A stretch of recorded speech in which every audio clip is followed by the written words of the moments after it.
नमस्कार, स्वागत आप सभी का ग्लोबल अड्डा आप देख रहे हैं और मैं हूं आपके साथ पुनीत मिश्रा। तो चलिए आज हम आपको अमेरिका और ईरान के बीच जो जंग चल रही है उसका ताज़ा अपडेट दे देते हैं कि क्या क्या हुआ है अभी तक और क्या आगे युद्ध किस तरीके से कहां रुख ले रहा है।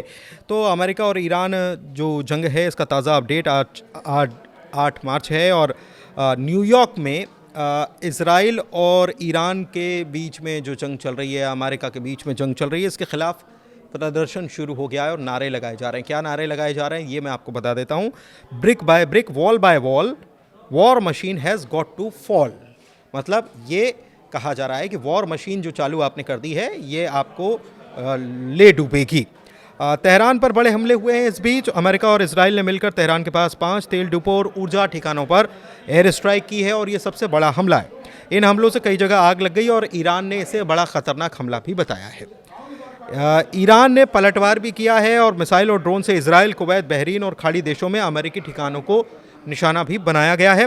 कुवैत में 2 सीमा सुरक्षा कर्मचारियों की मौत की खबर है और कई जगह ड्रोन हमले हुए हैं। अभी तक 9वां दिन है आज और अगर युद्ध शुरू होने के बाद के आंकड़ों की बात की जाए तो 1300 से ज़्यादा लोगों की मौत की खबर है और 1 लाख लोग विस्थापित हो चुके हैं। लेकिन ये विस्थापन केवल ईरान का नहीं है। आपको ये भी बता दें कि इजराइल से भी कुछ तस्वीरें सामने आ रही हैं और वहाँ पर भी इजराइल में भी जो रेलवे स्टेशंस जो हैं वहाँ पर भीड़ देखी जा रही है। ये भीड़ क्यों देखी जा रही है? दरअसल भीड़ इसलिए देखी जा रही है कि कहा जा रहा है कि इसराइली भी जो हैं वो देश छोड़ने की तैयारी में हैं और इसीलिए वो अपने आप को सुरक्षित जगह ले जाना चाहते हैं। इसके अलावा अमेरिका और इजराइल ने ईरान के यूरेनियम भंडार को कब्जे में लेने के लिए स्पेशल फोर्स ऑपरेशन पर विचार करना शुरू कर दिया है। इसकी जानकारी हमने आपको कल भी दी थी। यानी कि स्पेशल फोर्स उतारी जाएगी, ईरान के अंदर उतारी जाएगी और वहाँ पर उनका जो यूरेनियम एनरिचमेंट है उसको कैसे कब्जे में लिया जाए इसके लिए तैयारी शुरू कर दी गई है। ऐसी खबरें कई प्लेटफॉर्म से निकलकर सामने आ रही है। लेकिन ईरान ने इस बीच चेतावनी फिर से दे डाली है। चेतावनी ये दे डाली है कि अगर पड़ोसी देशों से अमेरिका उनके ऊपर अटैक करने का काम करता है तो वहाँ के अमेरिकी ठिकानों पर भी हम हमला करेंगे। हालांकि इसके पहले ईरान के राष्ट्रपति मसूद पेज़ेश्कियान जो हैं उनकी तरफ से ये कहा गया था कि हम पड़ोसी हमारे भाई है और हम उन पर हमला नहीं करना चाहते। लेकिन उन्होंने साथ साथ ये भी कह दिया था कि अगर आपकी धरती से, आपकी ज़मीन से हम पर अटैक होता है तो फिर आपको इसका अंजाम भी भुगतना पड़ेगा और इसका जवाब हम देंगे।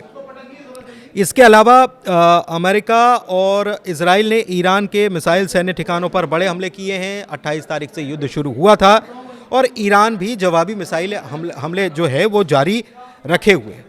युद्ध लगातार तेज़ होता जा रहा है।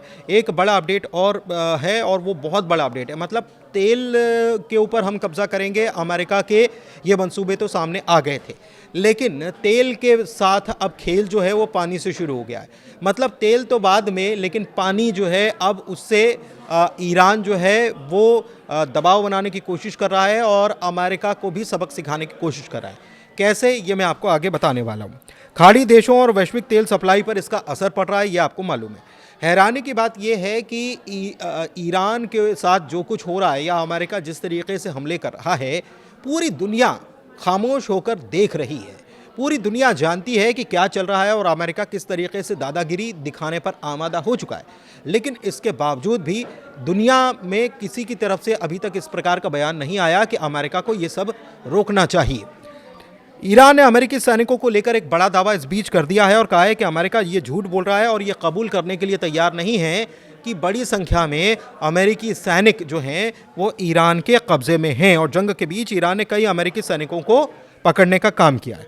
ये भी कहा है ईरान ने कि अमेरिका अपने सैनिकों की संख्या पर आने वाले वक्त में बहाने बनाने शुरू कर देगा।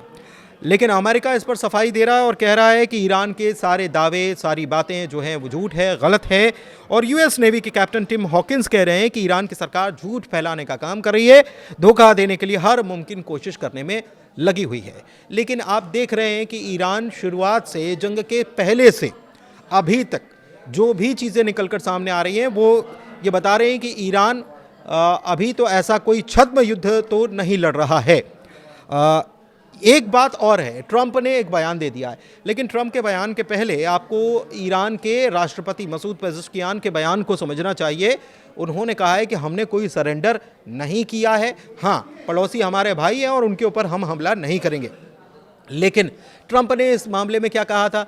ट्रंप ने कहा था कि ईरान ने सरेंडर कर दिया है, ईरान सरेंडर कर चुका है, ईरान हार मान चुका है। ट्रंप ये दावा करने लगे थे कल एक छोटे से बयान के आधार पर, लेकिन उस बयान की बाद में सफाई आई और मसूद पेज़ेश्कियान ने साफ बता दिया कि अमेरिका के सामने हम घुटने नहीं टेकेंगे। अमेरिका मुगालते में है और ये मुगालते दूर कर लेना चाहिए, नहीं तो कब्र तक उसे इन्हीं मुगालतों के साथ रहना होगा। ट्रंप को भी इन्हीं मुगालतों के साथ कब्र तक रहना होगा, ये कहा गया।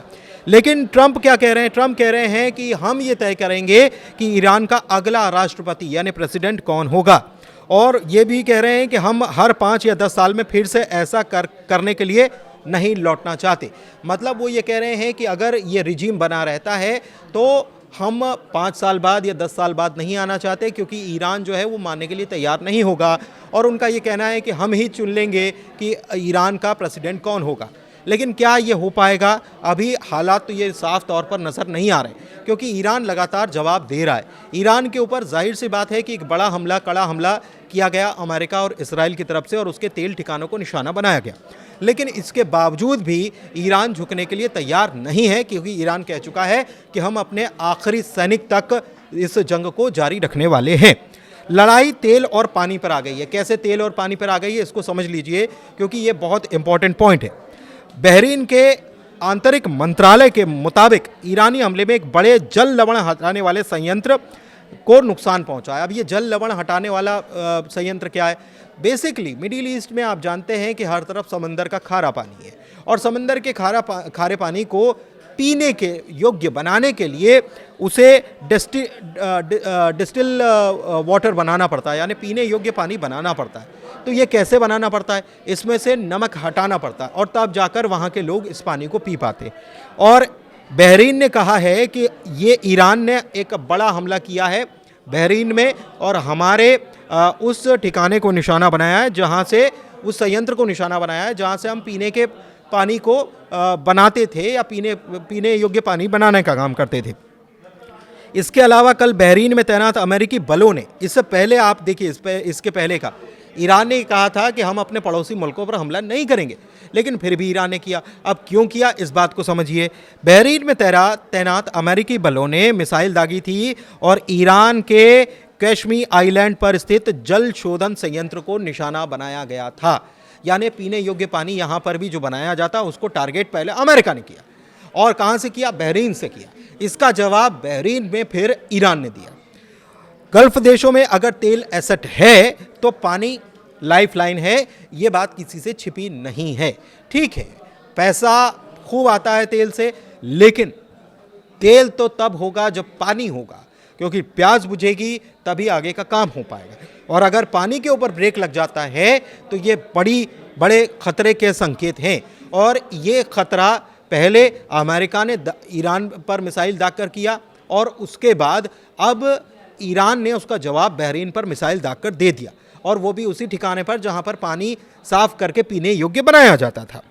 इस बीच गल्फ युद्ध के बीच ईरान ने यूएस नेवी की 5th फ्लीट पर हमले का दावा किया है, और 21 अमेरिकी सैनिकों की मौत का भी दावा किया गया है।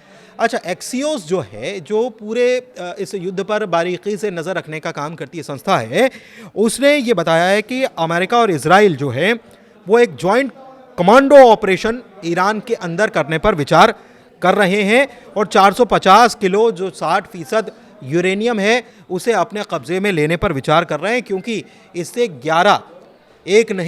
11 परमाणु बम बनाए जा सकते हैं। और ईरान के ऊपर जो अटैक हुआ है, जैसे ईरान के ऊपर जो पानी के ठिकानों पर अटैक किया गया है, ईरान ने बहरीन के डिस्टिलेशन फैसिलिटीज़ को निशाना बनाया, ये मैंने आपको बता दिया। अमेरिकी राष्ट्रपति डोनाल्ड ट्रंप कह रहे हैं कि वो ईरान से बातचीत अब नहीं करेंगे, और युद्ध तब तक खत्म नहीं होगा जब तक कि उनकी सेना और नेतृत्व खत्म नहीं हो जाता। यानी कि पूरी तरीके से सफाई पर ट्रंप आमादा हो चुके हैं। तनाव बढ़ा है, और सऊदी अरब ने ईरान को यह चेतावनी दे दी है कि अगर उसके हमले जारी रहे तो वो भी जवाबी कार्रवाई कर सकता है, ये चेतावनी दी है। अच्छा, इस बीच एक ये एस्केलेशन कैसे बढ़ता हुआ नज़र आ रहा है, इस बात को समझिएगा ज़रा। इस बीच सऊदी ने जो कहा है, उसी के साथ आपको याद होगा कि पाकिस्तान और सऊदी के बीच एक डिफेंस पैक्ट हुआ था। इसमें कहा गया था कि आपकी धरती पर हमला होगा तो हम आपकी सुरक्षा करेंगे, हमारी धरती पर हमला होगा तो आप हमारी सुरक्षा करेंगे। इस बीच पाकिस्तान के आर्मी चीफ जो हैं आसिम मुनीर, उनकी तरफ से एक बयान निकलकर सामने आया है और उन्होंने कहा है कि अगर एक बार फिर से ईरान की तरफ से सऊदी के ऊपर मिसाइल लॉन्च होती है या हमला लॉन्च किया जाता है तो पाकिस्तान भी ईरान को टारगेट करना शुरू कर देगा। तो ये इस्लामाबाद से ये बड़ी खबर निकलकर सामने आ रही है। लेकिन आपको ये भी मालूम है कि ईरान और पाकिस्तान के बहुत अच्छे ताल्लुकात हैं। क्या सऊदी से अच्छे ताल्लुकात हैं? क्या अगर सऊदी की ज़मीन से कोई हमला अमेरिका करता है ईरान के ऊपर और ईरान उसका जवाब देता है तो क्या पाकिस्तान इस युद्ध में कूदने की कोशिश करेगा या कूद जाएगा? एक बड़ा सवाल ये भी है।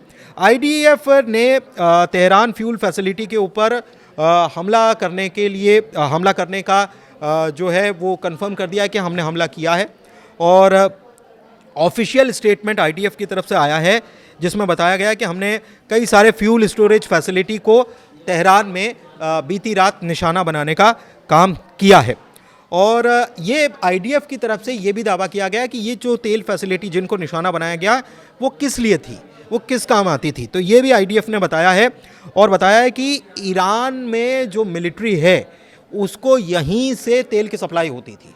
मतलब पूरी मिलिट्री को सप्लाई करने का काम इसी जगह से होता था और इसीलिए हमने इसको निशाना बनाया है ताकि ये ईरान की जो सैन्य क्षमता है उसको उस पर कहीं ना कहीं ब्रेक लगाया जा सके। उसको अगर ईंधन की सप्लाई नहीं होगी तो ईरान की सैन्य क्षमता काम नहीं कर पाएगी और इसीलिए ये कहा जा रहा है कि हमने इसलिए इसको निशाना बनाया है और रिफाइनरीज़ को निशाना बनाकर एक बड़ी चोट हमने ईरान को देने का काम किया है।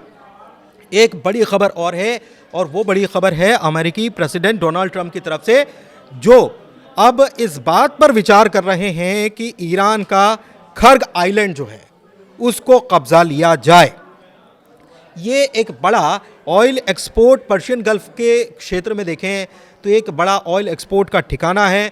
ये एक्सियोस जो है एजेंसी, उसकी तरफ से ये जानकारी, उसकी रिपोर्ट की तरफ से ये जानकारी आ रही है कि अमेरिका इस बात पर भी विचार कर रहा है कि इस आइलैंड को ही कब्जे में ले लिया जाए। तो आप समझिए कि चीज़ें जो हैं वो तेज़ी से बढ़ रही हैं, लेकिन तेल का खेल जो है वो पानी पर आ चुका है और कैसे चीज़ें बदल रही हैं वो सामने आ रहा है। ईरान ने अपने हमले जारी रखे हुए हैं। अमेरिका भी कह रहा है कि जब तक तोड़ेंगे नहीं तब तक छोड़ेंगे नहीं, लेकिन ईरान ने साफ कह दिया है कि मैं झुकेगा नहीं। अब ये एस्केलेशन लगातार बढ़ता जा रहा है, लेकिन सबसे बड़ी बात यह है कि क्या पाकिस्तान इसमें कूदने की हिमाकत करेगा या पाकिस्तान इसमें कूद जाएगा, क्योंकि साफ तौर पर कह दिया है कि सऊदी पर हमला होता है तो हम उसका जवाब ईरान पर हमला करके देंगे। लेकिन ईरान ने कह दिया है कि अगर सऊदी से हम पर हमला होगा तभी हम उस पर सऊदी पर हमला करेंगे, वरना वो हमारे भाई हैं। तो अभी तक के अपडेट आप तक पहुंचाए हैं। कैसा लगा अपडेट बताइएगा ज़रूर। बहुत शुक्रिया।